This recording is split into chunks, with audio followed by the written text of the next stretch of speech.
Hello மக்களே, இன்றைக்கி நம்ம என்ன பார்க்க போகிறோம் அப்படின்னா சாலிட் பிரின்சிபல் சீரீஸில் டே 3ல் இருக்கும். இன்றைக்கி ஒரு இன்ட்ரெஸ்டிங்கான டாப்பிக்கு என்னென்னு பார்க்கலாமா? ஸ்கோஃபிக் சப்ஸ்டியூஷன் பிரின்சிபல் அப்படின்னா என்னன்னு பார்ப்போம். அது எப்படி ஒர்க் ஆகுது, அதோட ரியல் டைம் சினாரியோஸோட நம்ம இன்னும் பார்த்தா நமக்கு இன்னும் பெட்டர் அண்டர்ஸ்டாண்டிங் கிடைக்கும். அது எப்படி ஒர்க் ஆகுது அப்படின்னு நம்ம பார்க்கலாமா? இப்போது நீங்கள் ஒரு ரெஸ்டாரண்ட்டுக்குள்ளே போகிறீங்க. அங்கே நீங்கள் ஒரு வெஜ் பப்ஸை ஆர்டர் பண்ணுறீங்க. வெயிட்டர் ஆனால் சிக்கன் பப்ஸ் எடுத்துகிட்டு வந்து கொடுத்தாரு அப்படின்னா நீங்கள் என்ன பண்ணுவாங்க? Customer, bro I am ordering veg puffs அப்படின்னு நம்ம சொல்லுவோம். ஆனால் வெயிட்டரோ 2 பப்ஸ் தானே, சேம் கேட்டகரி தானே அப்படின்னு சொன்னால் அப்போ என்ன பண்ணுறது? இங்கே ப்ராப்ளம் என்னன்னா 2மே பப்ஸு தான், ஆனால் இதோட பிஹேவியரும் எக்ஸ்பெக்டேஷன்ஸும் டிஃபர் ஆகுது.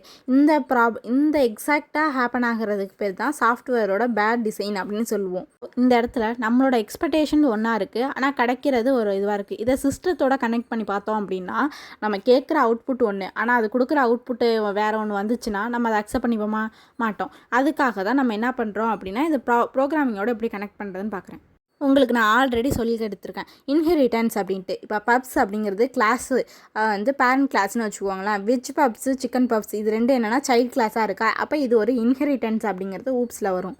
நம்ம கேட்டது ஒன்று, ஆனால் கிடைக்கிறது ஒன்றா இருக்குது. இப்போ நம்ம சிஸ்டத்தில் எக்ஸ்பெக்ட் பண்ணியிருக்கிறது வெஜ் பப்ஸுக்கான பிஹேவியரில் வேணும்ன்ட்டு, ஆனால் அதுக்கு பதிலாக என்னத்தை ரீப்ளேஸ் பண்ணிட்டோம்னா சிக்கன் பப்ஸ் இதை கொடுத்துருது. அப்போ சிஸ்டம் என்ன பண்ணுது? அந்த இடத்துல ஃபெயில் ஆகிடுது. இப்போ replacement should not be broken wears அப்படின்னு சொல்கிறோம். அதுக்கு தான் இந்த இடத்துல என்ன நம்ம யூஸ் பண்ணுறோம்? லியோஸ்டிக் சப்ஸ்டியூஷன் பிரின்சிபலை யூஸ் பண்ணுறோம்.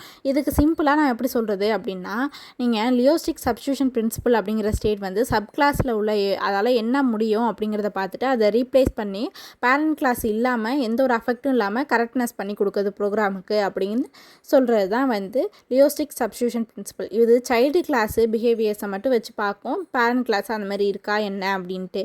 நெக்ஸ்ட்டு கரெக்ட் டிசைனில் பார்ப்போம். இப்போ ஃபுட்டுன்னு நம்ம ஒரு இது கொடுத்துட்டு வெஜ் பப்ஸு, சிக்கன் பப்ஸ் அப்படின்னு 2 இது சப் டிவிஷன் கொடுத்துட்றோம். இப்போ சைல்டு கிளாஸில் உள்ளது சேஃபாக ரீப்ளேஸ் ஆகும் பேரண்ட் கிளாஸுக்கு அப்படின்னு சொல்லிட்டு. இப்போது அடுத்தது நம்ம என்ன பார்க்க போகிறோம் அப்படின்னா, பாசிட்டிவ்னு ஒன்று இருந்தால் நெகட்டிவ்னு ஒன்று இருக்கணுமா? அப்போ இது என்னென்னா சைல்டு கிளாஸை ரீப்ளேஸ் பண்ணும்போது பிரேக் த கோடு பிரேக் ஆணுச்சு அப்படின்னா அது ஒரு பேட் டிசைன் அப்படின்னு நம்ம சொல்கிறோம்.